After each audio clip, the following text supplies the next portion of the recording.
Newsmakers is pleased to welcome Congressman Tom Cole of Oklahoma in his 7th term, representing the 4th District in that state, a Republican.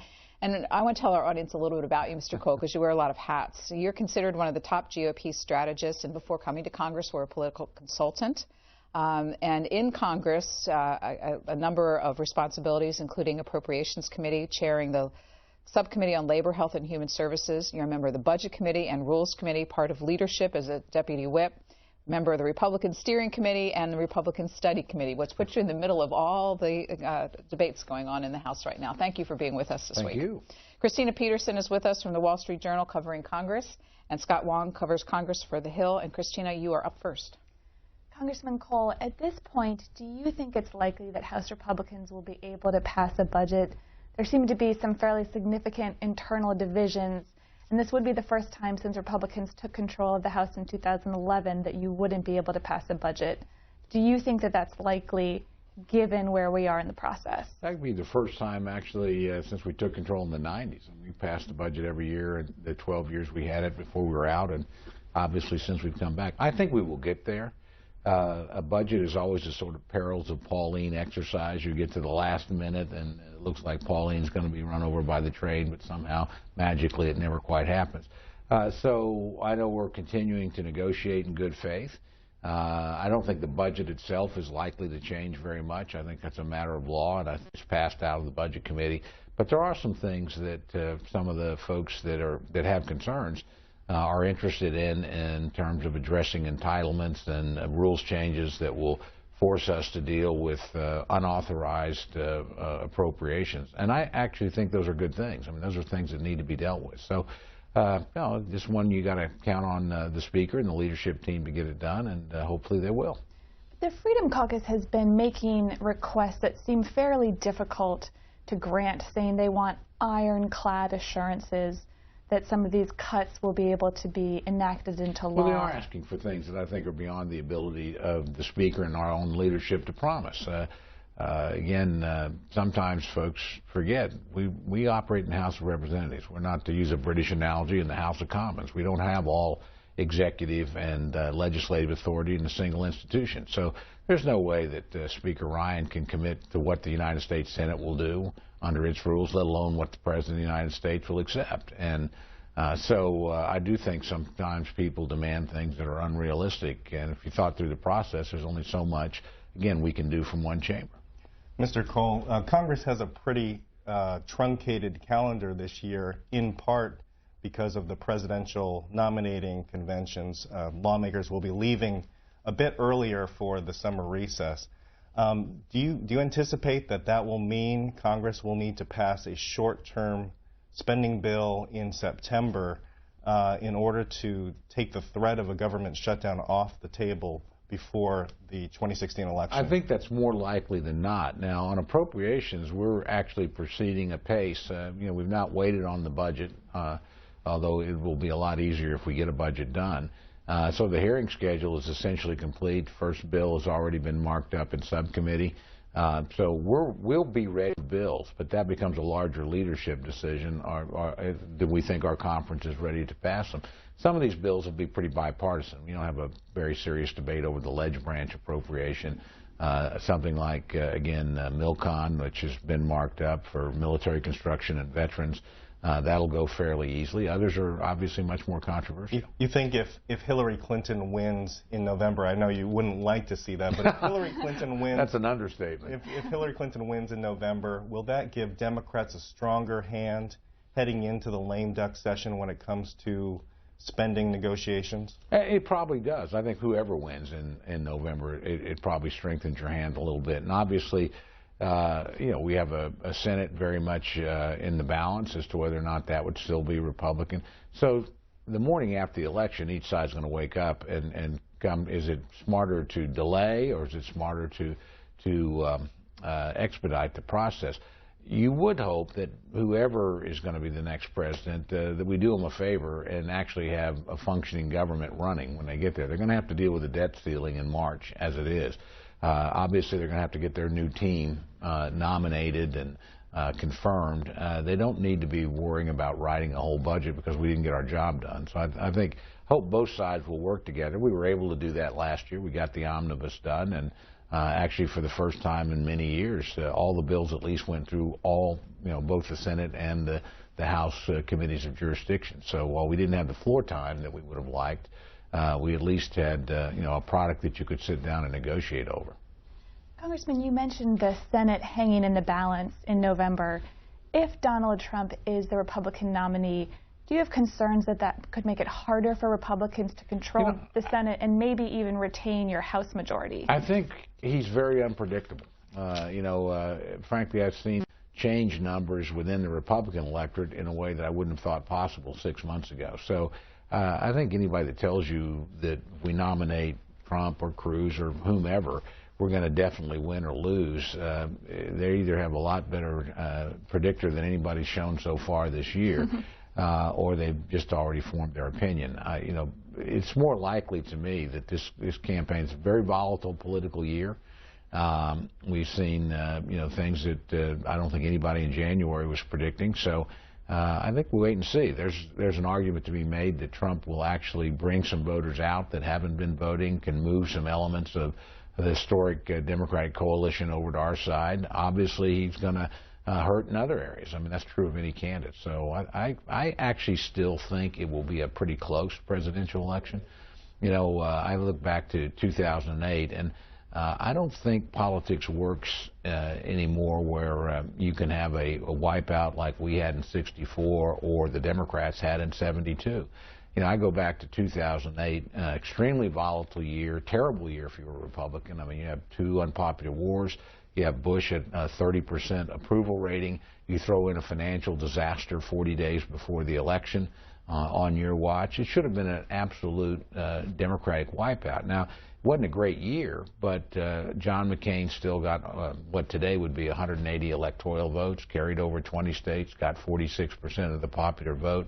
And the Republican Party was left strong enough to have an historic victory 2 years later. So I think there's a base on each side. I don't think, for instance, anybody we nominate is going to put New York or California in play in a general election. So the other side, both sides seem to have bases that are fairly secure. And that would suggest to me, again, probably, that helps the House majority right now, helps Republicans retain that. But again, I think it's going to be very, very close. Mr. Cole, you know Speaker Ryan very well. You've served with him a long time in the House. He gave a big speech earlier this week decrying essentially the state of politics today, talking about how politics today is full of personal insults and angry rhetoric, and we've even seen some violence on the campaign trail at some Donald Trump events. Do you think the Speaker's speech will have any impact on the campaign as it's unfolding, or will that speech fall on deaf ears? Well, I think, frankly, it never hurts to appeal to the better angels of our nature, so to speak. And so I think it is helpful, and I think it's a reminder to members not to get caught up in the presidential rhetoric, not to participate in that, but to try and elevate things a little bit. But all the Speaker can do is use the platform that he's got. I think he's done that awfully effectively. When he's seen a speech that he thought was inappropriate or ideas advanced that were inconsistent with Republican ideals, the ban on Muslims, for instance, or the careless rhetoric around David Duke and the KKK, he's been willing to step forward and say things. I appreciate that, and I think that has contributed to at least softening some of the coarseness that we see right now. Well, we're talking about a potential Trump candidacy. I'm wondering if you share the opinion of some conservatives, George Will as an example last week in his column, who see as a Trump nominee as the death of the conservative movement in the United States. Well, having lived through the death of the conservative movement and the Republican Party multiple times in my lifetime, I certainly have a great deal of respect for George Will. I think he's really a remarkable dictator. But look, we're a center-right country. There's always going to be a center-right party. We may go through difficult times, but as I said, I've been around politically for a long time, and as recently Gosh, the Republican Party is gone for a generation. 2 years later, it was back with the largest House majority that it's had in the modern era. So parties show a remarkable ability to self-correct and reform over time, and I would suggest that the same thing is going to happen now. But there's no question it's a very turbulent era. Do you think we're likely to get a contested convention in Cleveland, and is there any possibility that House Speaker Paul Ryan might end up being the nominee? He's saying no, but we've heard him say no to the speakership, for instance, and then changed his mind. Well, let me break it into two parts. It's certainly more likely to have a contested nomination than any time in my lifetime. And I've been at every Republican convention since '76, so I've seen a lot of this stuff, but I've never seen anything like now. And you have to remember, too, the elections, the primaries are one thing. The delegate selection process is quite another. And they're not necessarily connected. Now, how people are going to vote for the first round or longer, depending on state rules, can be determined. But I've certainly seen situations before, and I would expect this to happen in my own home state. We were very closely contested. Cruz carried the state, but in the delegate selection was 15 for Senator Cruz, 13 for Senator Rubio, 13 for Donald Trump. But the party regulars are the people now running the process, and we'll choose district delegates in April and the final batch at a state convention. And frankly, most of those people are more likely to be for Ted Cruz, assuming he's still in the race, and I would expect he would be, than they are for either of the other. So they'll pick up VO delegates, in my view, and they're very likely that the Trump delegates will be Trump voters on the first round. But if they're not Trump people, then there's a very good chance, once they're free to move, they'll move in another direction. That's happening in states all across the country. So, you know, I do think if you can't win it outright before you get there, I don't think anybody's got it in the bag once you arrive. I mean, I think it'll be very tumultuous. There'll be multiple ballots unless somebody is just literally inches away. As for Speaker Ryan, look, I certainly take him at his word. I don't think he has any desire to be the presidential nominee. If he did, he would have run for it. But sometimes you can be a figure of destiny, and he was very much that in the Speaker's race. He didn't want to do it, but frankly, it became evident he really was the only person, I think, that could have united the conference, gotten us through the end of last year, and gotten us off to a decent start this year. Look, he's already been vetted. He's been on a national ticket. Millions of people have already voted for him in that regard. We know how he performs. I don't think there's a person in politics that doesn't like or respect Paul Ryan. Even people that disagree with him like him as a person. And frankly, he does represent the kind of vision and values that as a Republican you would want to put forward. So, you know, if we develop a chaotic situation at a convention, there is a chance that he or somebody else could emerge. And frankly, you know, as a big Paul Ryan fan, I certainly would be happy to see something like that happen. Now, again, for it to happen, it literally has to happen on its own. And we did see that in the Speaker's race. This is a much different, more complex you know, process, and with a more, if you think the House conference can be chaotic at times, I mean, just look at thousands of delegates from every state in the union, a lot of them never having been to a convention before, showing up with various allegiance. How somebody emerges out of that, I don't know. But, you know, again, I can envision worse results than Paul Ryan for sure. 11 minutes left. But might there not be some kind of popular revolt if he were anointed and Trump voters across the country were frustrated with that? Well, you know, again, the way to settle that is to win the nomination, you know, and that's the responsibility of the candidates that are actually seeking it. I'm not going to speculate on whether or not there would be a revolt, but you do have to have a majority of the delegates. Now, I think it's far more likely that Trump or Cruz or maybe Kasich, who've actually been through the process and have a base of delegates to start with, and will enter the convention with operations already set up, and they're already thinking about it. Far more likely that one of the three of them emerge than somebody like Ryan. But it's not as if it'll be manipulated. Nobody's capable of manipulating this process. But if they deadlock because the animosity between the candidates has become so great, it's pretty logical to look beyond them to try and find somebody that's more of a consensus figure.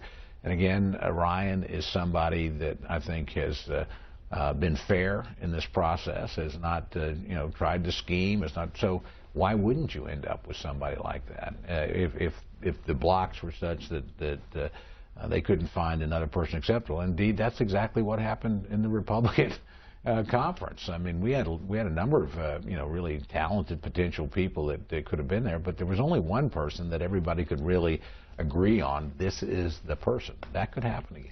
If Donald Trump keeps marching along but comes up short from the 1237, is there a point in the calendar when it's time for the party to rally behind Donald Trump and maybe call on John Kasich, who's serving as spoiler, to drop out of the race? Well, first of all, I don't.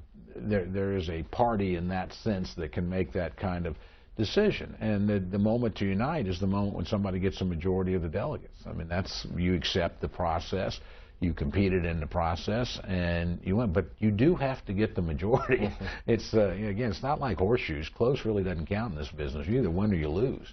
It's that way on every vote I've ever participated in, every election I've ever been part of. And we know what's required to win, a majority of the delegates. If you can get that, then I would hope anybody who lost would accept the outcome. That's the verdict of the Republican electorate, and support the winner. But if you don't get there, it's not as if you can say, I don't have to go through the convention. Yeah, you really do. And you really do need to get the majority. So I don't think short-circuiting the process would be wise either. I think you let it play out. Let me pivot away from presidential politics to the Supreme Court. Well, we can all talk about that forever. It's so interesting, isn't it? But you've tweeted out before the president nominated Merrick Garland to Supreme Court that it's the president's prerogative to nominate, but the Senate doesn't have to act. So I have a politics question and a governance question. From the Republican Party's standpoint, is it advantageous to stall, not to have hearings, or should they go forward with hearings and let the Senate work its will? My governance question is, we saw our first 4-4 case this week. Are you concerned about having that vacancy on a long-term basis? I'm more concerned about who controls the court over the longer term. And look, when you're a House member, you're sort of getting in the Senate's business. We don't have any role here to say, but just an opinion to express. But I think McConnell's taken the right course, and I think the Senate has done the right thing. Look, this is pretty unprecedented in the final year, and it's nobody's fault. It's not the president's fault. It's not the Senate's fault. We just had an unexpected and a terrific loss. But the court hangs in the balance. And I do think the American people have a right to express an opinion on this through a presidential election. It's emerging as a presidential year. And now, if the Senate wants to hold hearings, if they want to meet individually, I think those are all individual decisions they get to make. But I think they're wise to wait until after the presidential election to make a decision. And at that point, frankly, the new president, may want to have that. I think probably the person that wakes up the day after that's the winner will be very happy that Mitch McConnell did what he did. We have 7 minutes left. If that happens and a Democrat does win the White House, do you think Republicans next January would be comfortable confirming a potentially younger and more liberal Supreme Court nominee? They won't be comfortable doing it. Democrats have said, and just because you're nominated doesn't mean that you're accepted. So a lot will depend. I think the next president will have to be careful who they choose, and there'll be a political calculus there as well. If the Senate changes control, Republicans will have to rely on a filibuster. Democrats have already shown they're willing to throw that one over. They did it last time for non-Supreme Court judges.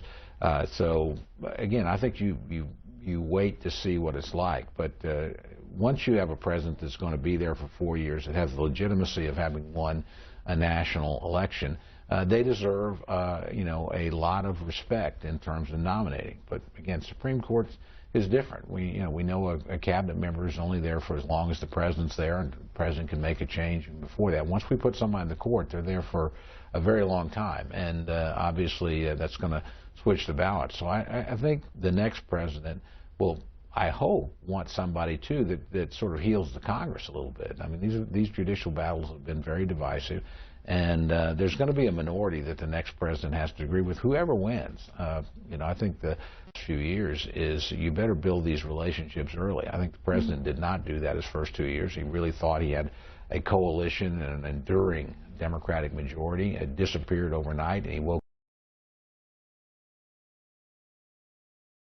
election with very few friends and relationships on the other side. And I think that's at the root of a lot of the problems he's had legislatively. Earlier you mentioned Donald Trump's proposal to ban Muslims from the United States, and I think last year you called that proposal un-American. After the recent Brussels attack, the terrorist attack, Ted Cruz, the senator from Texas, had his own proposal. He proposed stepping up patrols by law enforcement officials of Muslim communities in the United States. What do you think of that idea? Depends on what he meant. Look, if we're talking about making sure that we've got good intelligence and relationships and communications, that's appropriate. If you're talking about putting cops on the street or some sort of, turning these into heavily policed as in contrast with the other kinds of, that's not the right thing to do.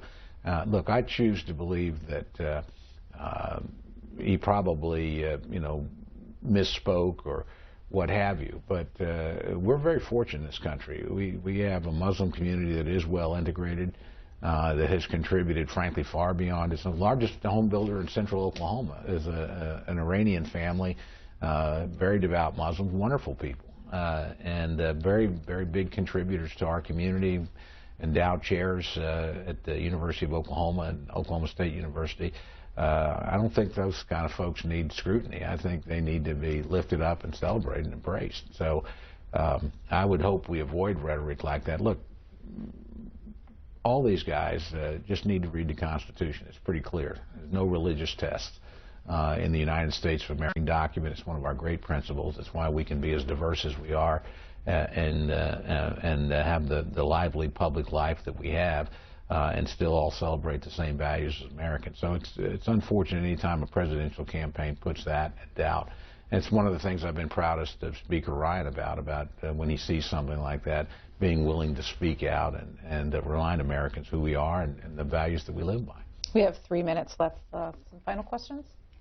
Well, in dealing with Islamic State militants, do you think that Congress will at any point be able to pass a new authorization for the use of military force? I hope so. I think we have been very remiss in this. If you're a Democrat and you didn't like George W. Bush, at least he came and sought the use of authorization for both Afghanistan and Iraq. This president did not do that in Libya, has not done that in the Islamic State, has committed us to war. Now, I agree that these are dangerous people. We need to be fighting them, but we need to have a full-scale debate, and people need to be able to hold their members accountable for how they vote and the judgments that they make. And we've short-circuited the process. We did that in Libya with, I think, disastrous results. We're doing it now. And you don't know what the consequences are going to be down the line. But right now, essentially, the President of the United States, by congressional inaction, has got the ability to wage war against anybody, anywhere, on the basis of authorizations that were passed long before most members of Congress were even elected. I mean, I wasn't around in 2001 and 2002 to vote on those authorizations. I ought to be held accountable for Libya, which way I voted. I ought to be held accountable for the Islamic State. And so I think it's doable. You just have to have the will to do it. Now, the president, frankly, should have had the decency to come, and Democrats didn't want him to do it back in August of 2014 when this all began, because into a tough election. They thought it was divisive. And so he sort of woke up a few months later and sent us something in February. Well, by that time, you're already committed, and he's telling you, I don't need this anyway. I've got sufficient authority, but it'd be nice if you passed it. So there's a lot of inexcusable activity. I think we should have again, held a vote in August of 2014. We didn't do that as a majority. That's on us, but the president, frankly, should have come and asked. We have 1 minute. Scott, you have a quick final question? Sure. Just in the wake of the Brussels attack, we did see some action from Congress after the Paris attacks. Is there another role for Congress to play in the wake of Brussels? I think other than oversight and making sure that we learn the appropriate lessons from Brussels and that we're alert, I don't know that there's a lot to do. This is a NATO country. This is an ally. We certainly have wonderful relationships with Belgium. We grieve for what happened, and we need to offer them every assistance possible. And I'm sure that's being done, quite frankly. I don't think there's no partisanship when it comes to revulsion against something like this. I want to close with a different kind of threat. Nancy Pelosi was critical that Congress has adjourned for the holiday without emergency funding for the Zika virus. And I'm wondering, the mosquito season is coming upon us. Is her criticism correct? No. Frankly, in this case, we have told the administration to use, and there is a lot of unobligated money. Now, some of that is, like for Ebola, will be spent over a period of years. Use what you've got now.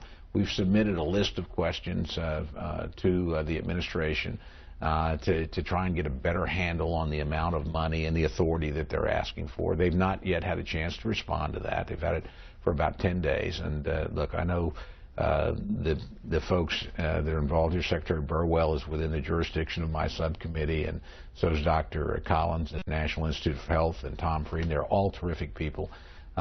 We do have a serious problem, but we've got the means to deal with it in the short term. But we need to come back with a real authorization. Just throwing up a piece of paper and not giving people a chance to ask questions and what about this money as opposed to that, I think is a mistake. So again, I think we can get there, but I doubt it will be in exactly the form that the administration requests or exactly the amount of money. It is serious enough that we were, a group of us were in South America, including Chairman Rogers, met with CDC officials in Brazil, talked to the Brazilian government. So we're having dialogues and looking at this, but demanding that we hang around when they have the resources they need in the short term to do whatever it is they want to do.